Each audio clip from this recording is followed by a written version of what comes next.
Dobar dan, moje ime je Đorđe Radojičić, dolazim ispred Zapadno-Balkanskog instituta i moja uloga danas, Mehdija, je da sa vama porazgovaram o vašem radu sa migrantima, o vašim iskustvima koje ste stekli u radu sa istim. Danas smo ovde u okviru Papirus projekta. Papirus projekta se s najvećim svojim dijelom i bazira upravo na radu sa migrantima. Odmah ćemo preći na pitanja. Moje prvo pitanje jeste, u kojem ću vas zamoliti da se predstavite, da kažete koliko dugo radite sa migrantima i na koji način, to jest da nam objasnite kakvu vrstu podrške im pružate. Moje ime je Mehdija Medavić i dolazim iz Tutina. Po struci sam diplomirani menadžer bezbednosti, a uskoro i master inženjer forenzike. Ja sam predsednik Tutinske inicijative mladih, to jeste jedna organizacija koja se bavi svim pitanjima mladih u Tutinu. Što se tiče rada sa izbeglicama, počeo sam da se bavim od 2015. godine, tačnije kada sam bio koordinator ispred Fondacije Divac na projektu pružanja lokalnim zajednicama odgovoru na izbegličku krizu. I tada sam se u stvari i prvi put direktno susreo sa radom sa izbeglicama. Ono što sam ja konkretno radio jeste da na neki način spojim zajednicu i tu drugu zajednicu koja nam je došla u Tutin, to jest sa migrantima. Konkretan moj zadatak jeste bio da približim te razlike koje su postojale između migranata i lokalnog stanovništva i da na neki način ih uključim u život zajednice. Moram da primetim da umjesto termina migranti koristite termin izbjeglice. Da li je to metodološki ili možda na osnovu nekog vašeg tumačenja, odnosno stava termina ili kako već? Da li možete da nam to pojasnite? Pa u suštini mislim to je možda zato što sam više navikao da ih drugi ljudi zovu izbjeglice, a u suštini su oni migranti, realno, da. Dobro, hvala. Moje drugo pitanje jeste gdje vi radite, odnosno na kojim lokacijama ste radili i na kojim lokacijama, to jest na kojoj lokaciji sada radite? U suštini ja sam radio samo u Tutinu, znači moj zadatak jeste bio samo da radim u centru za tražioce azila koji se nalazi u Tutinu i tu sam i radio, a pošto su moje kolege radile neki u Sjenici, Subotici, Šidu, Preševu, Dimitrovgradu i tako dalje, ja sam obilazio sve te kampove, ali sam radio samo u Tutinu. Hvala. Sada bih vas zamolio da nam predstavite profil, odnosno profile migranata sa kojima radite. Odnosno, koje su oni dobi najčešće, odnosno starosti i pola, ako možete da kažete zemlju porekla, obrazovne nivoe, kao i zašto oni migriraju i da li su izbjeglice rata ili su socioekonomski migranti. To je dosta pitanja u jednom pitanju. Da krenem redom, znači to su u početku bile porodice, znači većina izbjeglica, to jest migranata koji su bili smešteni u centru za tražioce azila u Tutinu su bile porodice sa decom. Znači to je bilo obično otac i majka i 3-4 dece. Sada u poslednje vreme se taj profil menja i sve više imamo samce koji imaju između 20 i 30 godina.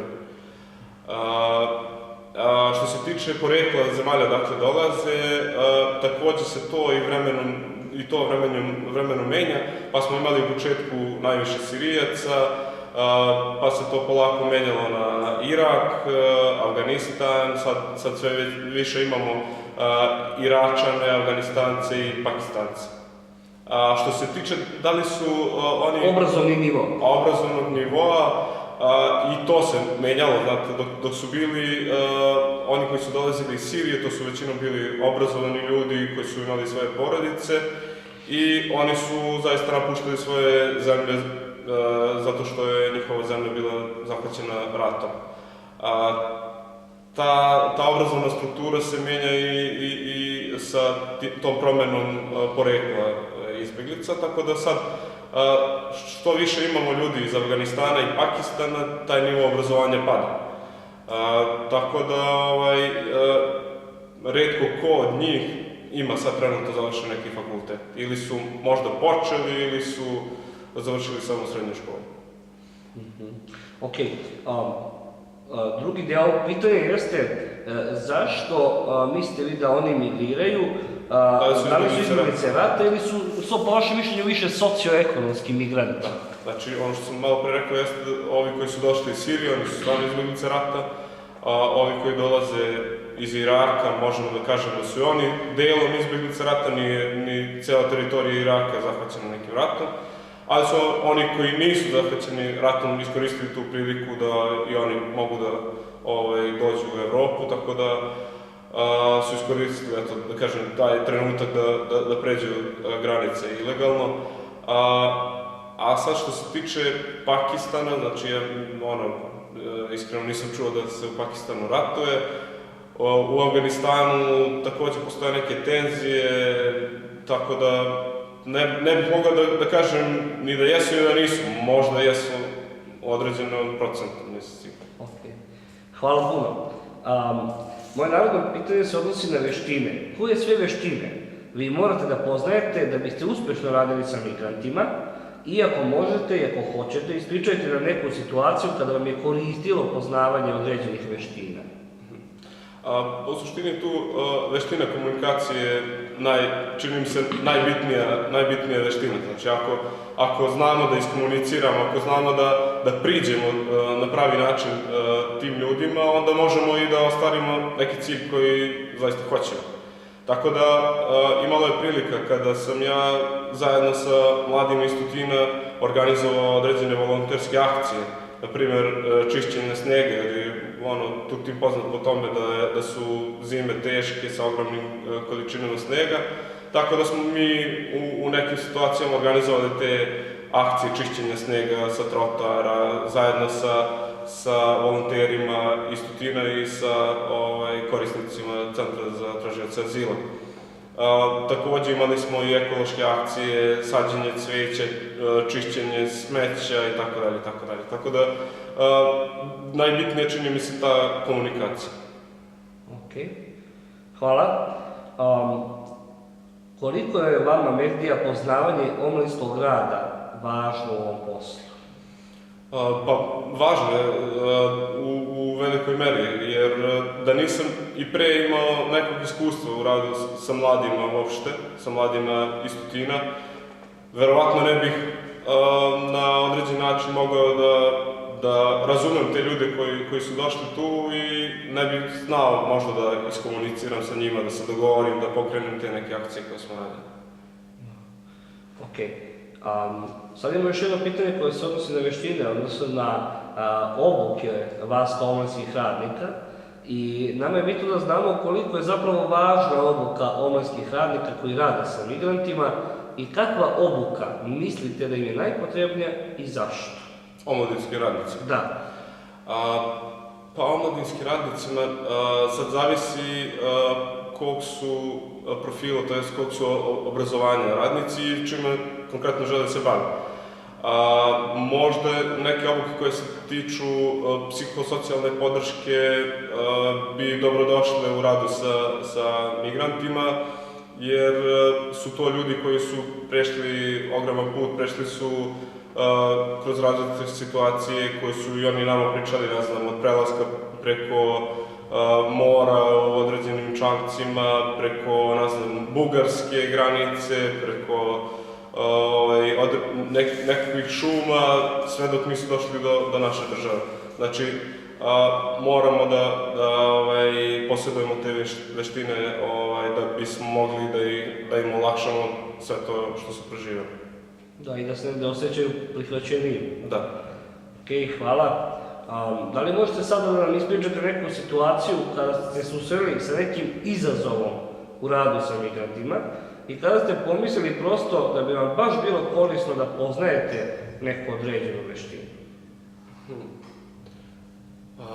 Pa sad, možda ne mogu odmah da se setim, ali u suštini dosta puta mi je bilo potrebno da znam farsi ili urdu ili paštu jezik, jer ljudi koji su bili u tom kampu nisu znali ni jedan drugi, da kažemo, svetski jezik, niti engleski, pa mogao sam da nađem i neko prevodioca za arapski, ali ti ljudi nisu znali ni arapski. Onda je bilo zaista teška situacija da ne možete da iskomunicirate sa tim ljudima. To je, čini mi se, najveći izazov.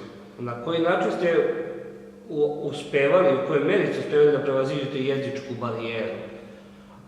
Pa mi smo imali, ja kao predsjednik Tutinske inicijative mladih sam organizovao kurseve srpskog jezika nekih 3-4 meseca u svojoj organizaciji. Imao sam volontere koji su svakodnevno radili sa mladim migrantima i oni su ih učili 3 dana srpski i 2 dana engleski, pošto oni nisu znali ni jedan ni drugi jezik. I baš kad nam je bilo tad najpotrebnije, mi smo imali neke klince, dečake, 14-15 godina, koji bi došli i tu nam pomogli, znači koji su stvarno za veoma kratko vreme naučili dobro srpski jezik. Mislim, imamo i nekoliko snimaka na YouTube-u da oni daju izjave za lokalnu televiziju na srpskom jeziku, tako da je sjajno.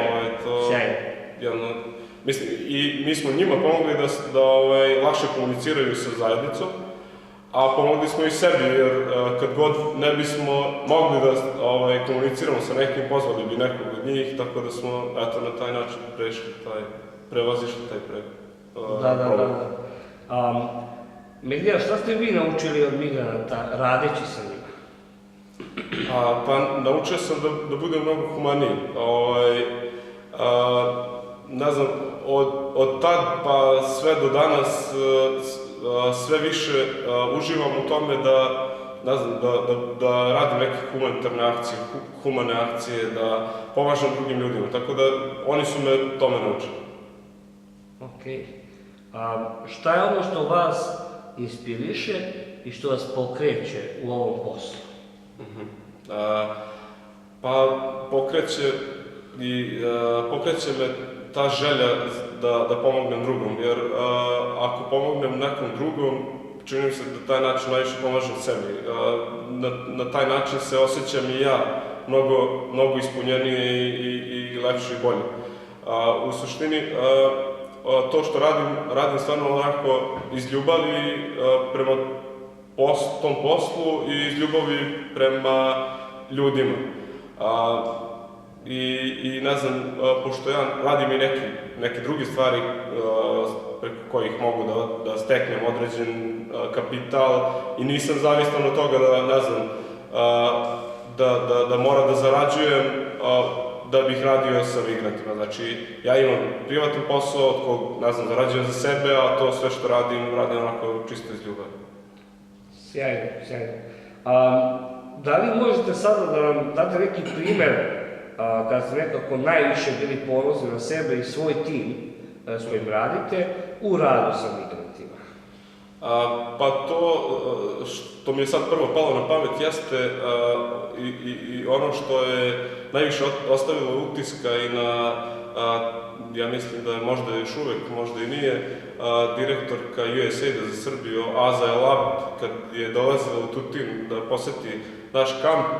I kada sam ja izašao sa njima zajedno iz tog njihovog automobila, na desetine dece je potrčalo prema meni i govorilo moje ime i tad je direktorka USAID-a stvarno bila zatečena i to je prenela posle na završnoj konferenciji Fondacije Divac, da je ona tad shvatila da je taj projekat uspeo. Znači, ona je videla da je taj rad sa izbjeglicama bio toliko iskren da to najbolje prepoznaju deca.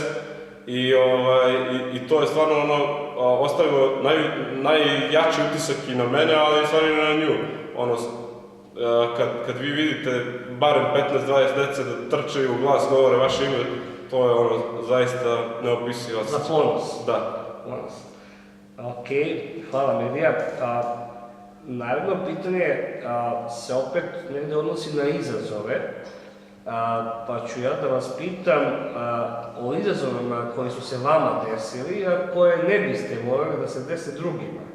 Na šta biste im skrenuli pažnju i da posebno povedu računa?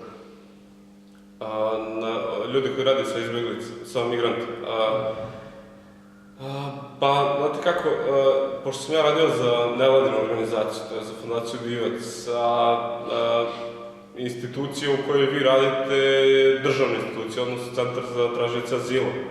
I sad, koliko god vi da želite da pomognete tim ljudima na koje god načine, vi morate da imate i dobru komunikaciju sa ljudima koji upravljaju tim kampom.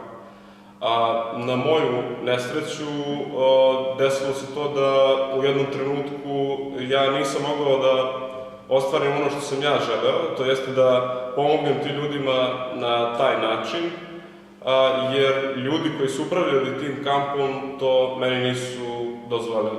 Tako da sam ja iz tog razloga se ajde da kažem, distancirao malo od tog posla i možda malo i povukao, samo dok se ne desi neka promjena u samom kampu. A to se desilo ove godine, tako da verovatno ću se ja ponovno uključiti na način na koji sam bio uključen i pre. Znači, pored dobre komunikacije sa migrantima, mora se imati dobra komunikacija i sa zaposlenima u Centru za tražioce azila.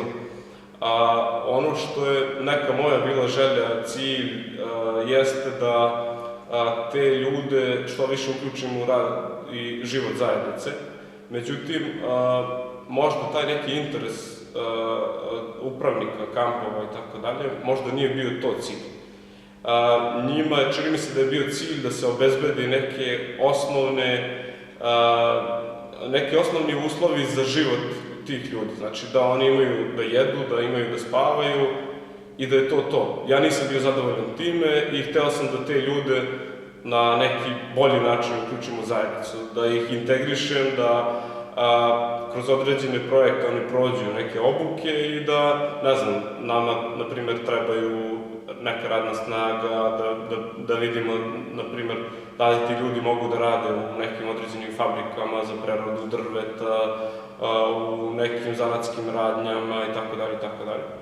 A to čini mi se da nije bio interes ljudi koji su radili u kampu, tako da smo se oko toga samo razišli. Odgovor na ovo pitanje je možda delimično odgovor i na naredno pitanje koje smo predvideli. Odnosi se na vaše naučene lekcije u radu sa migrantima, a koje biste vi podelili sa nama, odnosno sa drugima. Naravno, čuli smo već jednu ili možda i par lekcija sada, ali tu imate još nešto, ja bih vas zamolio da podelite sa nama. Pa, pored ove, neke da kažem, onako pod znacima navodnika, lekcije, naučene lekcije, koja je onako, ajde malo da kažemo, i nije baš nešto pozitivna. Ono što je, čini mi se meni, najbitnije jeste ta iskrenost u radu. Znači, ako bilo koji posao radite iskreno, uspećete u tome. I zaista ja sam video da kroz taj rad sa migrantima, sa decom, migrantima, sa mladima, je najbitnija iskrenost i oni to prepoznaju i onda vam veruju. Tako da, to je, ako ste iskreni, vi ste već odradili pola posla. Hvala. I poslednje, ali ne najmanje bitno pitanje za danas jeste šta biste vi savjetovali omladinskim radnicima, a i ostalima koji rade sa migrantima, a koji tek počinju da rade sa migrantima? Pa najbitnije je strpljenje u poslu. Znači, i ja kad sam počinjao da radim, nije mi bilo sve jedno, jer sam se prvi put susretao sa ljudima koji dolaze iz, ne znam, Afganistana, Pakistana, iz Iraka, Irana i tako dalje. I morate mnogo da radite na sebi da biste mogli da razumete te ljude. U suštini, morate da poznajete dosta njihovu kulturu i običaje da biste znali na koji način i da razgovarate sa njima. Jer ono što je za nas, što se podrazumeva i što je normalno za njih, nije prihvatljivo. Tako da je, čini mi se to onako možda i najbitnije od svega. Mehdija, hvala vam puno na današnjem razgovoru.